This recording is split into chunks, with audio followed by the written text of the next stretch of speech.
Hello guys, so welcome back to my channel.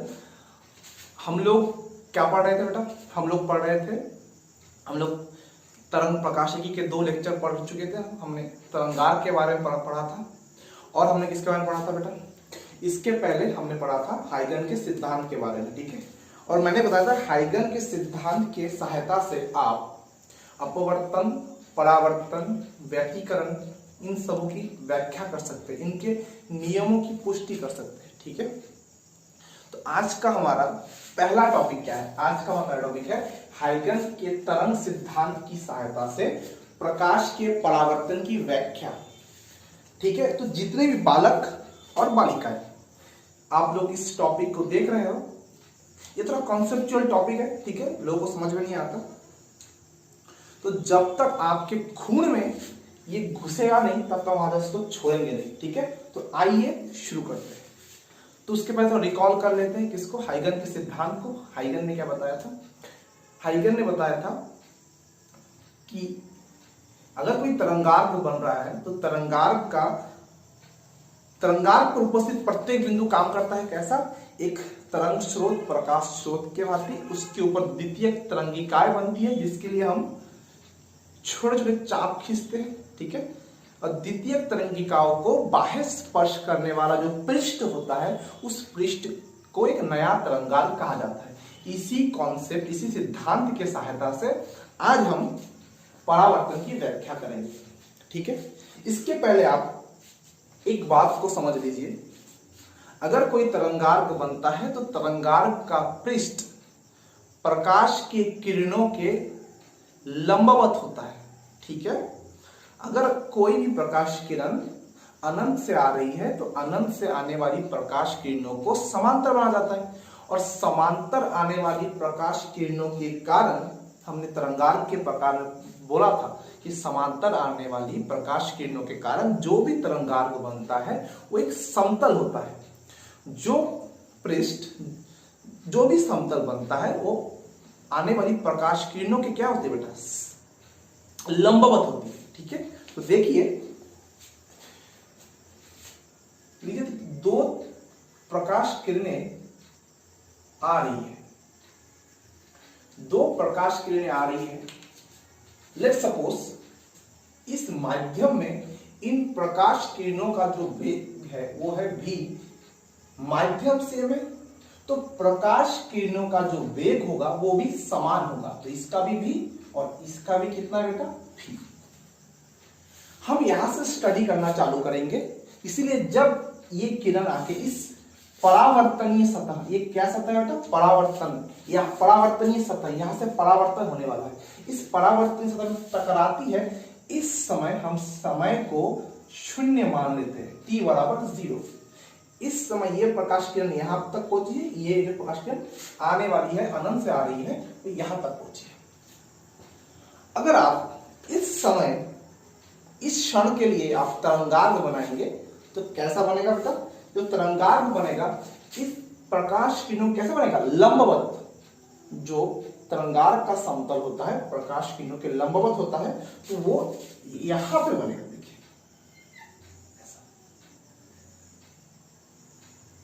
ये हो गया आपका, आप इसे तरंगार्क बोल रहे हैं, ठीक है। समझते हैं? समझ में नहीं आएगा। देखिए ये प्रकाश किरण आ रही है, तो ये है आपका तरंगार्क, ये आपका तरंगार्क है।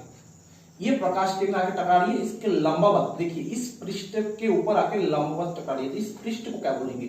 ये आपका तरंगार्क हो गया, ठीक है। ये आपका तरंगार्क,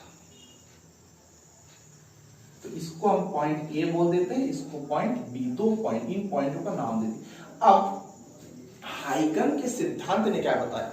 हाइगन के सिद्धांत के अनुसार तरंगार्क के ऊपर उपस्थित सारे बिंदु कैसे काम करते हैं? इसके ऊपर सारे बिंदु ये काम करती है कैसे? एक तरंग स्रोत के भांति, ठीक है। तो इसके ऊपर सारे के सारे बिंदु एक क्या है? तरंग का स्रोत, और इन्हीं तरंग स्रोतों के कारण यहाँ पे सेकेंडरी डिस्टर्बेंस पैदा होगा, विक्षोभ पैदा होगा, और यहाँ पे द्वितीय तरंगिका का कॉन्सेप्ट आता है कि नहीं? तो देखिए अब ये प्रकाश किरणें आगे जाने वाली है। आइए इसको देखते हैं। लेट्स सपोज ये जो बिंदु है ये भी एक प्रकाश स्रोत के भांति काम कर रहा है। यहां से प्रकाश किरण थोड़े समय बाद यहां पे आके टकराएगी। हमने माना यहां से यहां तक प्रकाश किरणों को आने में जितना भी समय लगा वो समय हमने मान लिया t। कितना मान लिया? लेट्स सपोज यहां पे t0 था और यहां से यहां तक आने में लगा समय कितना है? t सेकंड में यहां से यहां तक पहुंचता है। ठीक है, तो अब बात सुनो, अगर ये बिंदु एक तरंगार्क के उपस्थित बिंदु है तो तरंगार्क के ऊपर उपस्थित बिंदु काम कर रहा है तरंग स्रोत के जैसा, और इससे अगर आपको द्वितीय तरंगिकाएं बनानी है तो आप क्या खींचोगे? आप चाप खींचोगे, है कि नहीं? आपको चाप खींचना पड़ेगा। तो आप क्या करोगे? चाप खींचोगे। देखो हम इस साइज का चाप लेने वाले हैं, तो इस चाप का साइज कितना हो सकता है? एक बात बताइए, यहां से जो आ रहा है यहाँ पे वेग कितना है? वेग तो चेंज होने वाला है नहीं, क्योंकि प्रकाश का वेग कितना है? v है। अब चाल बोल लीजिए। चाल बराबर होता है दूरी बटा समय, और दूरी बराबर होता है चाल गुणा समय। ठीक है, अब चाल कितना है यहाँ पे? इस माध्यम में प्रकाश की चाल को हमने v माना हुआ है, और यहां से यहां तक आने में लगा हम समय को t। तो दूरी कितना है? ये दूरी आ रहा है vt। कितना आ रहा है बेटा? vt। चलिए ठीक है, अगर ये दूरी vt है तो हम क्या करेंगे? हम यहाँ पे हाइगल के सिद्धांत के हिसाब से इस पॉइंट को एक तरंग स्रोत का काम करेगा, उसको मान के आपने यहाँ पे एक चाप खींचा, जिस चाप की लंबाई कितनी है?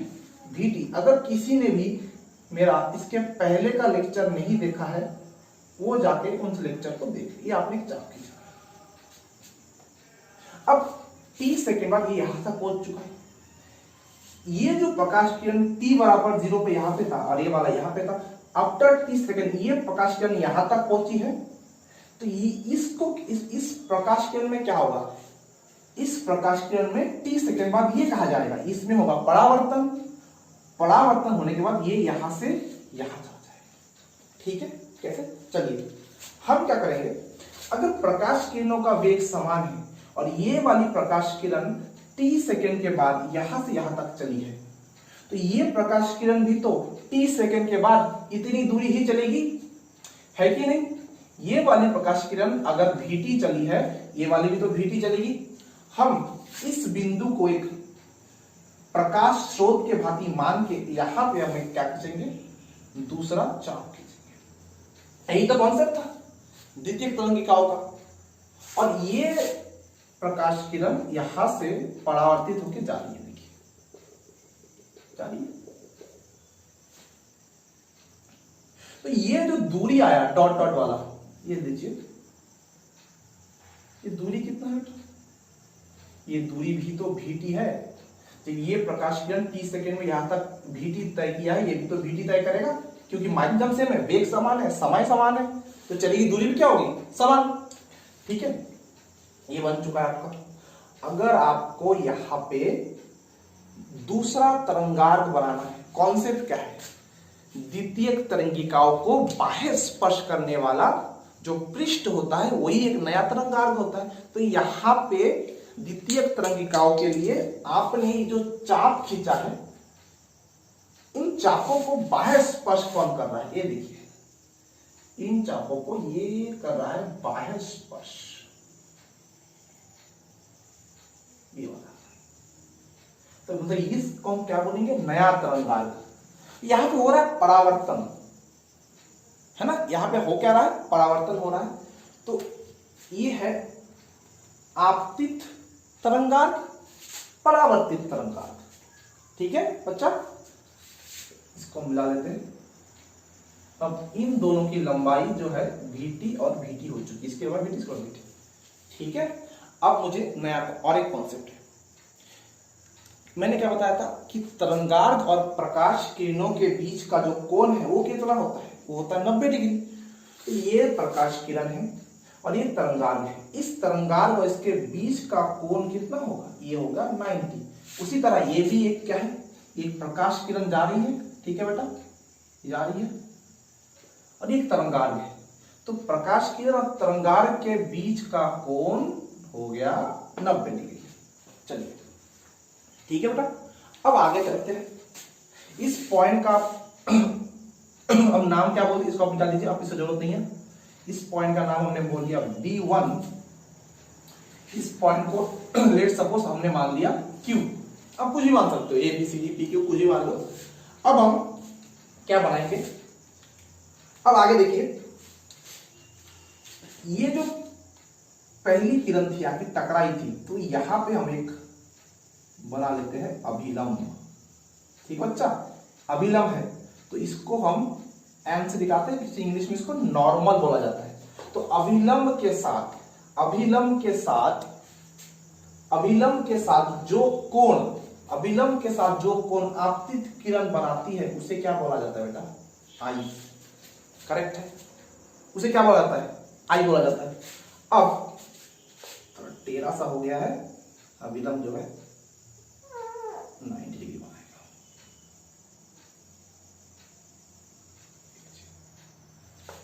अभिलंब के साथ आपतित किरण जो कोण बनाती है वो होता है आई। अब अगर ये 90 है, ठीक है, अगर सब ये अगर आई है तो ये कोण कितना होगा, देखिए अब मैं आपको अलग से समझाता हूं। ये हमारी प्रकाश किरण आई, ठीक है, ये हमारी प्रकाश किरण आ रही है, ये अभिलंब है और यहां पे आपका बन रहा है तरंगार्घ।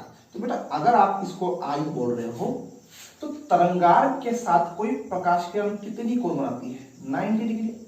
अगर पूरा का पूरा 90 है और ये अगर आई है तो ये कितना हो जाएगा, ये हो जाएगा 90 माइनस आई।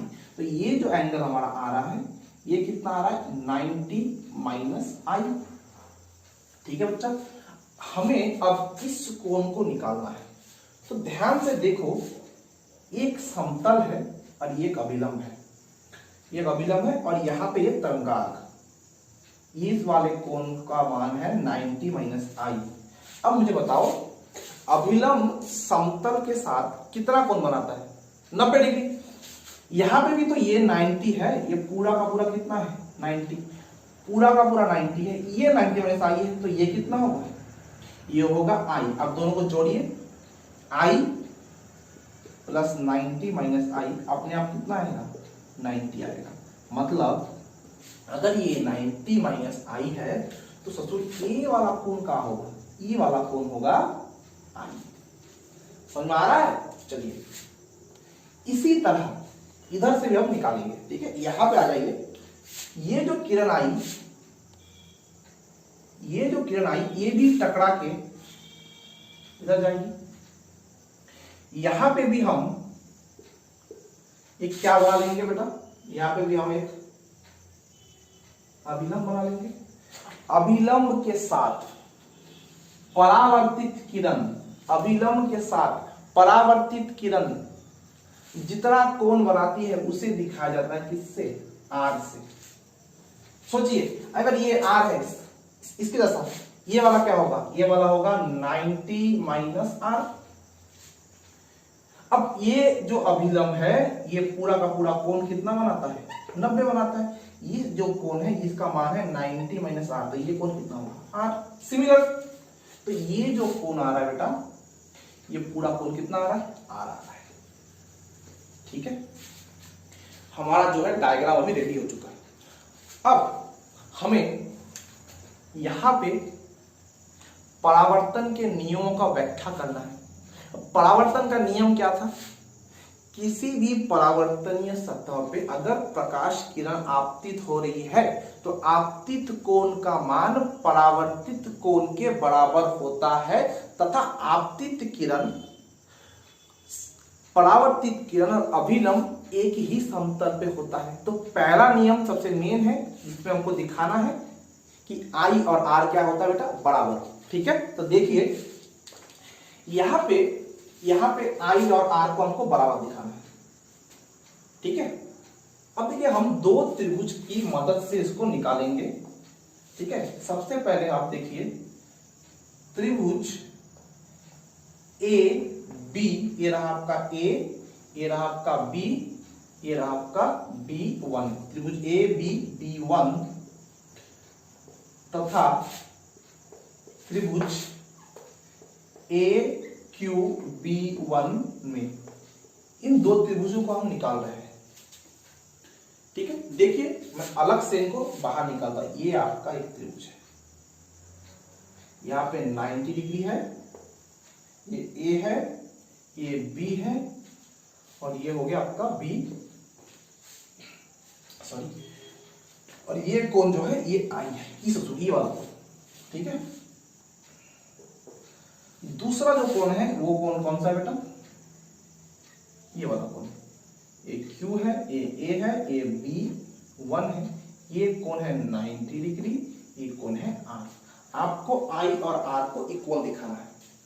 ठीक है, देखिए हम क्या करते हैं, यहाँ पे इन दोनों त्रिभुजों की सर्वांग समता हम चेक करने वाले हैं। क्या चेक करने वाले? सर्वांग समता। अब एक काम करिए,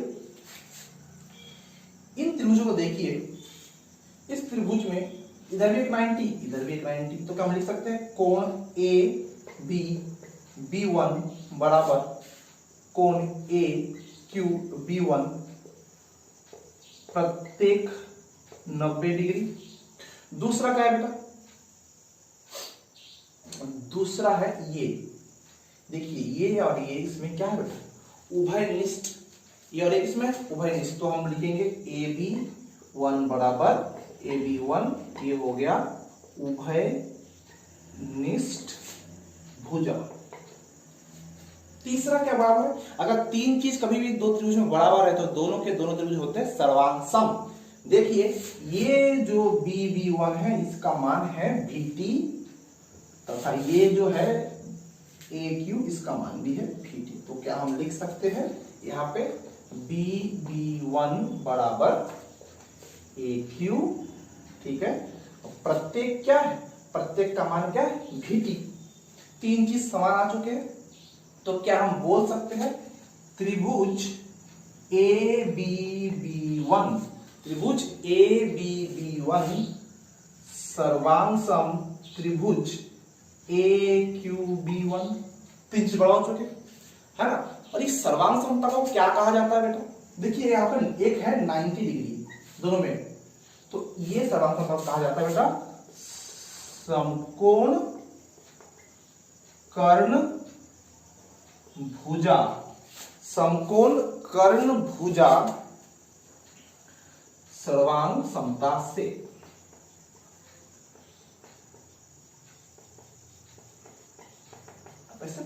अब दो त्रिभुज सर्वांग सम हो चुके हैं। ठीक है, आप लोग इसे नोट कर लीजिए।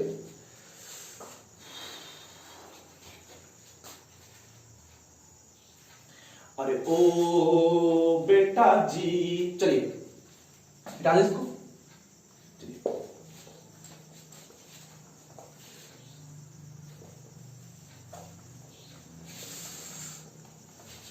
अब दो त्रिभुज सर्वांग सम हो चुका है।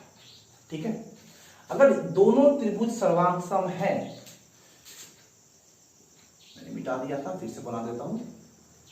दो त्रिभुज सर्वांग सम है,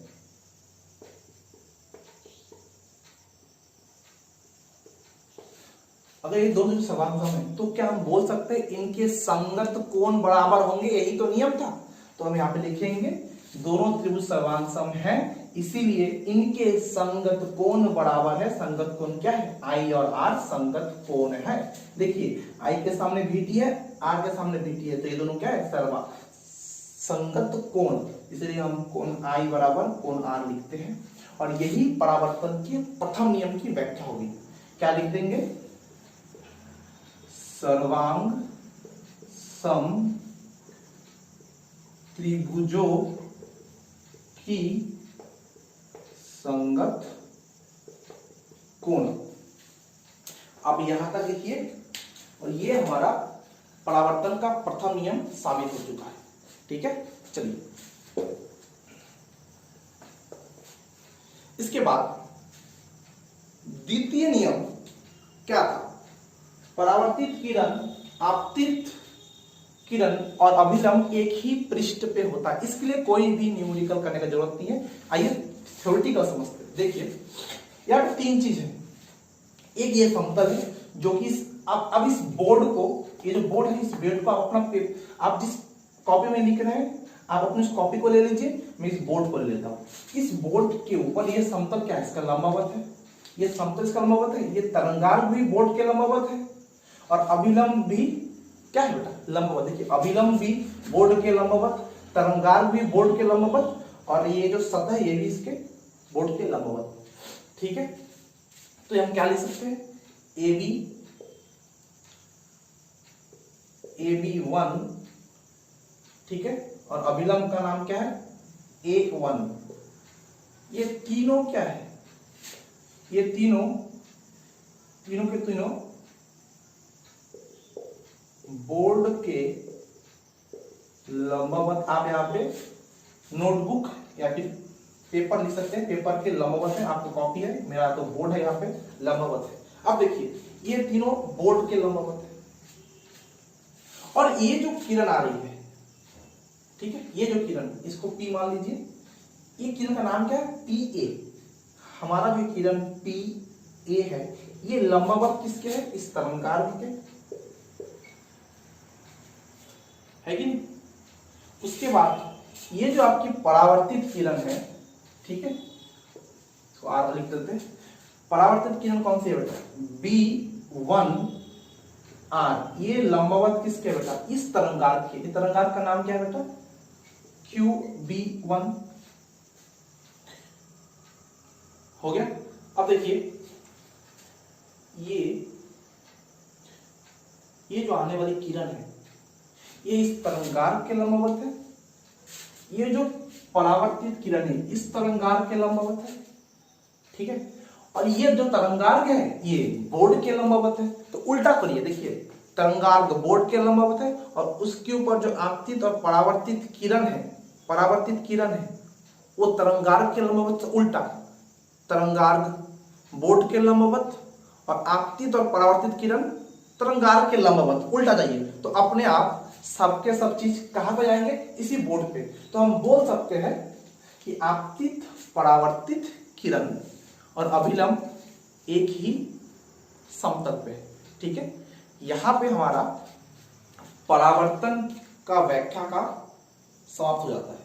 इसके बाद हम देखेंगे हाइगन के सिद्धांत की सहायता से अपवर्तन की व्याख्या, ठीक है बेटा, और वो आपको जल्दी समझ में आ जाएगा क्योंकि आपने इसको समझ लिया है। चलिए आप इसको नोट कर लीजिए।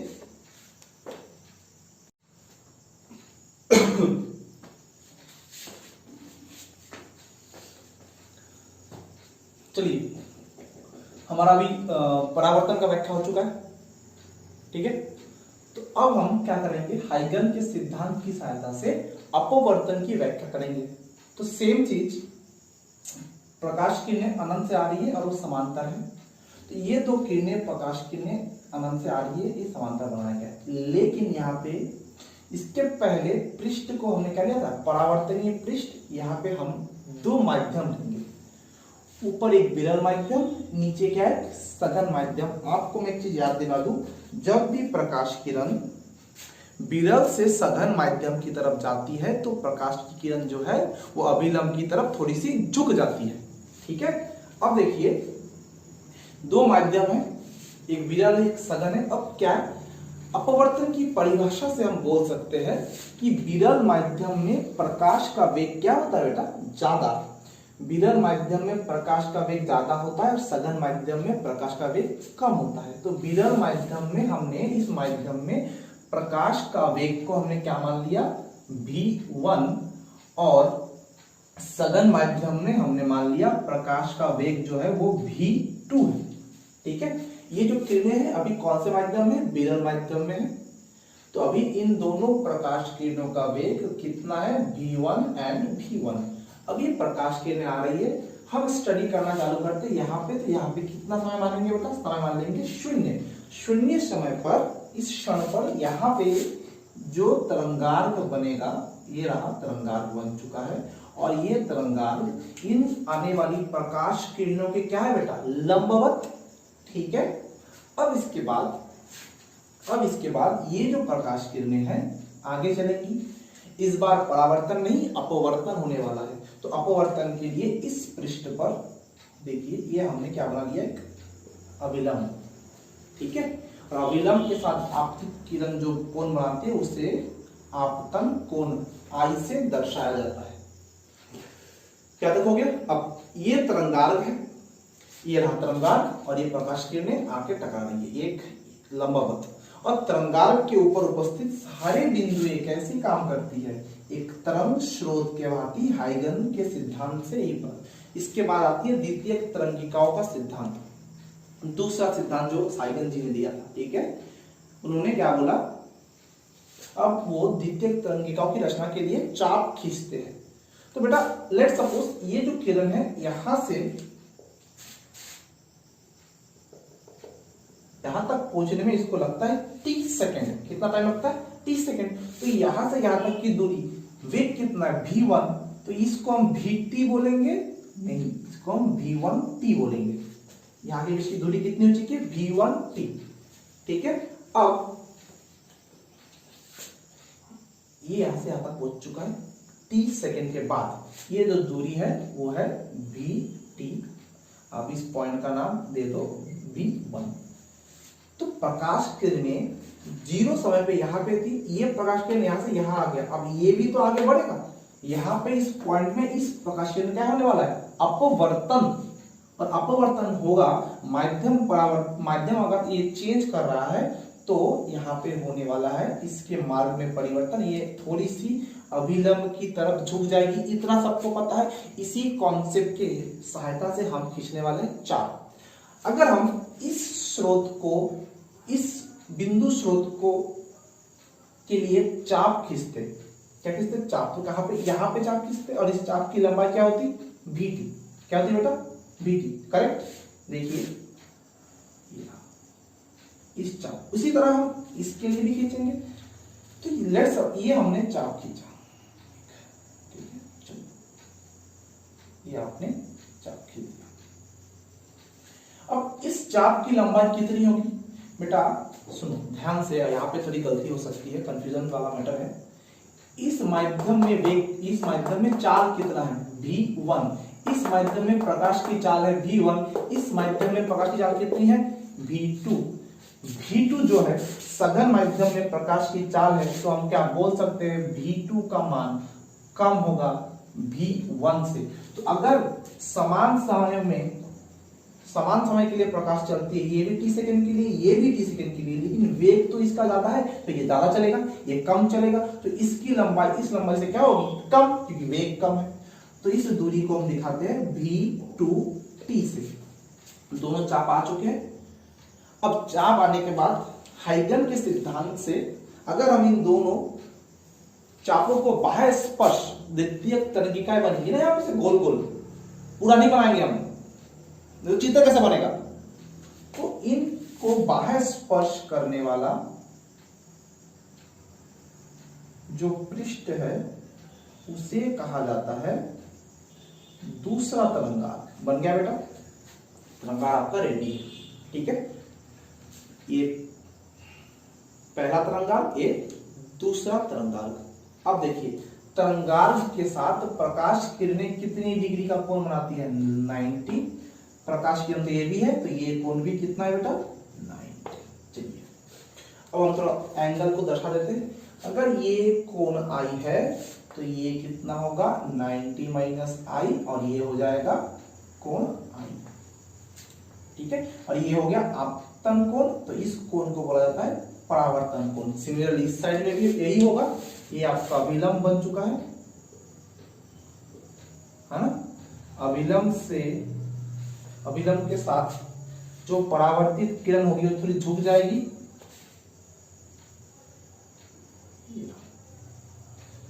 ये कोण कितनी है? अब देखिए ये तरंगार्ग है, ये प्रकाश किरण है, इनके बीच का कोण कितना? 90। तो ये r, तो ये हो जाएगा 90 माइनस r, और ये जो कोण है ये मिलेगा आपको r। जिस तरह i मिला ये यहाँ पे r मिलेगा। आपके बुक में हो सकता है कि इतना नहीं बनाया गया है, अगर आपका मन करे तो आप बनाइए, आपका मन नहीं करे तो बोर्ड के एग्जाम में मत बनाइए। मैं आपको समझाने के लिए बोल दिया कि r कैसा है। दो डायग्राम रेडी, अब नाम लिख देते हैं। ये p है, इस पॉइंट को आप बी बोल दो, ये ए है ये बी है, इस पॉइंट का नाम क्या है थोड़ा बड़ा लिख देते हैं B1, इसका नाम हमने Q लिख दिया। तो ये आपका डायग्राम रेडी हो चुका है, ठीक है। अब यहाँ पे दो त्रिभुज है, हमें अपवर्तन के नियमों का व्याख्या करना है। तो अपवर्तन का नियम क्या था, स्नेल ने दिया था sine i by sine r is equal to μ2 by μ1, इसे हमको पुष्टि करना है, ठीक है। तो आइए हम ट्राई करते हैं sine i by sine r is equal to μ2 by μ1 को लाने का। तो यहां पे देखिए दो त्रिभुज है, ठीक है। पहला त्रिभुज क्या है बेटा, त्रिभुज ए बी B1 में कौन सा, इसको बाहर बना लेते हैं, यह ए बी B1, ये कोण 90 है, ये आई है। अगर यहां से आप साइन आई को निकालोगे, साइन क्या होता है लंब बटा कर्ण, तो जिस कोण के लिए आप पढ़ाई कर रहे हो या फिर जिसका स्टडी कर रहे हो उसके सामने वाला क्या होता है, इसके सामने वाला होता है लंब, तो ये हो जाएगा BB1 बटा कर्ण होता है 90 के सामने वाला A1 है, ये B1 हो चुका है। और BB1 का वैल्यू कितना बेटा V1t, तो यहां से साइन आई बराबर आ रहा है V1t बाई AB1, ये आपका साइन आई आ चुका है, ठीक है। सिमिलरली इसी प्रकार आप त्रिभुज AQB1 में साइन आर को भी निकाल सकते हैं, त्रिभुज को बना लेते हैं। ये रहा आपका त्रिभुज, ये हो गया 90 डिग्री, ये कोण आर है, एक ए है, ये B1 है और ये है Q, ठीक है। अब देखो अगर आपको साइन आर क्यों चाहिए, यहाँ पे स्नेल के नियम में sine i by sine r है कि नहीं है, इसीलिए sine i by sine r चाहिए। साइन आर के सामने वाला क्या है लंब, लंब कौन सा है AQ बाई AB1, AQ का वैल्यू कितना है बेटा, AQ का वैल्यू है V2t, तो यहां से साइन आर आ रहा है V2t बाई AB1, आप इसको, ये आपका sine i by sine r आ चुका है, आया। हम इसको साइड में लिख देते हैं, रिजल्ट क्या आया बेटा हमारा, साइन आई आया है V1t बाई AB1 और साइन आर हमारा आया है V2t बाई AB1, और इसको आप नोट कर लीजिए, ठीक है। चलिए